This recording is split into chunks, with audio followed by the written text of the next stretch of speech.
Back by popular demand, real estate test questions. Always get emails asking for more test questions, so do another video. Here's 10 test questions that are going to help you pass the real estate exam in 2024. All right, number 1. What is the difference between void and voidable contracts?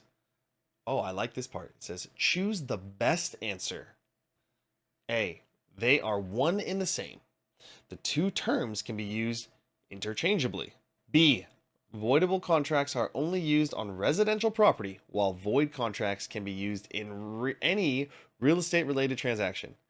C. Void contracts are not contracts, while voidable contracts have the necessary elements to be enforceable, but can be rejected by one party. D. Voidable contracts are not contracts, while void contracts have the necessary elements to be enforceable, but can be rejected by one party. Remember, choose the best answer. The best answer is answer C.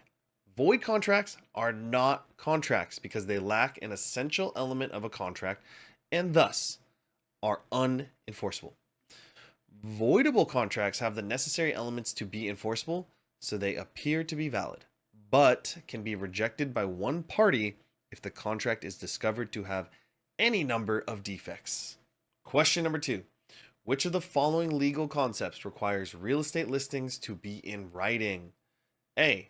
Fraud Enforcement and Recovery Act.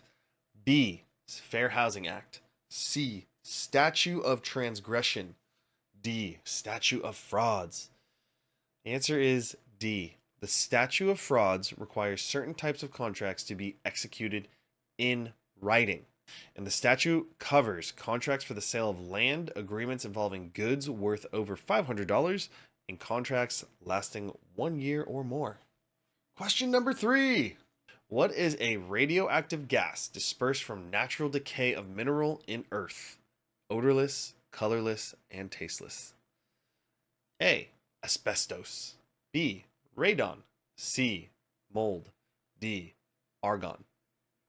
Well, seeing as asbestos is a man-made thing and mold just grows, I'm not actually sure what argon is, but the answer is B, radon. It's a radioactive gas dispersed from the natural decay of mineral in the earth. It rises out of the ground and enters homes through openings in basements where usually found. Question number 4. A contract agreed to and signed under duress is what? A. Void. B. Valid. C. Voidable. D. Executed. The answer is C. The contract was established under duress, fraud, deception, or coercion, making it voidable. A voidable contract is a legal agreement between two parties that may be unenforceable for any number of reasons. Voidable contracts have the necessary elements to be enforceable, so they appear to be valid, but they can be rejected by one party if the contract is discovered to have any number of defects. All right, before we hit question number 5, the halfway mark of our 10 questions, go ahead and subscribe to the channel if you like the content that I've been making. Thank you for the support. Let's get back to the questions. Okay, question number 5. Which of the following real estate contract clauses is typically seen in blanket mortgages and allows for the freeing of all or part of a property from a claim through a proportional or full amount of the mortgage being paid off? A. The release clause. B. The defeasance clause. C. The alienation clause. D. The prepayment penalty clause. The answer, A. A release clause is a contract provision, typically in a blanket mortgage, that allows for the freeing of all or part of a property from a claim through a proportional or full amount of the mortgage being paid off. Question number 6. A seller named Joan gave a buyer named Bob an option for 30 days to purchase her property for a consideration of $750. There is no anti-assignment clause in the contract. Which of the following statements is not true? A. Joan is the optionor. B. Bob is the optionee. C. Bob can assign the option to a third party. D, Joan can force Bob to purchase the property. So first of all, Joan, you're selling your property for $750. Can I get in on that? Because there are no homes for 700. There are no properties that are available for sale for $750 in my area. Okay. So the answer is D, and we're going to walk through each one, right? So Joan is the optioner, Bob is the optionee, right? So Bob has the option to purchase the property. And because there's no anti-assignment clause, Bob can go ahead and assign the option if he wants to. So remember, a seller cannot force a buyer to buy the property with an option to purchase. It's worth noting that the seller can, in a lease to purchase, but in this question, it specifies it's an option contract, right? So Bob has the option. Bob, you should definitely buy that property for $750. Okay, question number 7. When calculating the amount of real estate taxes owed, calculations are based on what type of value? A, assessed value. B, implied value. C, market value. D, appraised value. And so for any of you that have paid property taxes, you're going to know the answer is the assessed value. The answer is A, is a property's determined valuation to calculate the appropriate tax rates. All right, question number 8. What is a one-of-a-kind contract that is solely between the seller and the buyer? In this arrangement, the seller gives the buyer the option to purchase property at a given price for a set period. A, an executed contract. B, an express contract. C, an implied contract. D, an option contract. Answer D, a real estate option contract. We just went over this with Joan and Bob, right? Joan gave Bob that option to purchase her property for $750. So yeah, a real estate option contract is a one-of-a-kind contract that is solely between the seller and the buyer. In this type of contract, the seller gives the buyer the option to purchase the property at a given price for a set period. Question number 9.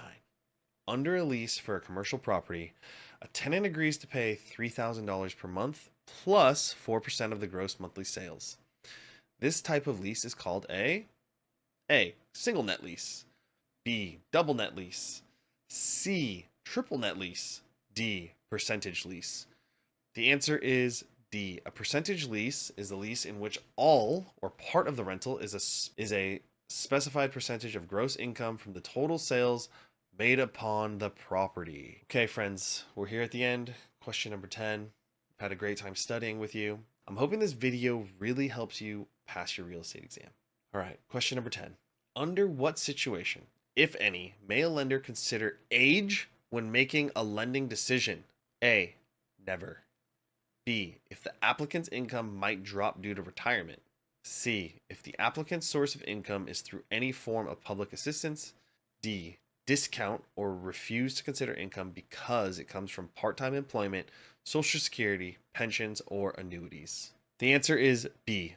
A creditor can consider age if it's used to determine the meaning of other factors important to credit worthiness. For example, a creditor could use your age to determine if your income might drop because you're about to retire. A creditor cannot consider age in any of the other situations listed. So from a lending perspective, right, they just want to make sure that your income and your ability to repay the loan is still sufficient. So in this specific example, it does make sense if someone is going to retire and their income drops, they would take that into consideration. So I've had such a good time going over these questions with you that I want to give you one bonus question. Question number 11. Mrs. Jackson signs an open listing on her home with 3 different brokers. In this case, A, each broker has an opportunity to earn the entire commission. B, the owner must pay a full commission to all 3 brokers if it sells. C, the owner must pay the first broker to take the listing when it sells. D, the brokers will split the commission 3 ways regardless of who sells it. Mrs. Jackson, playing the field. All right. The answer is A. An open listing is just open, truly open. Each broker has the opportunity to earn the entire commission if they can come up with a buyer. I like this question a lot because it's kind of relevant to what's going on in real estate. with the NAR commission settlements. This one's kind of funny because it just proves that all real estate commissions have always been negotiable. If you thought these test questions were helpful, go ahead and like the video, and I hope you have a great time studying and passing your real estate exam.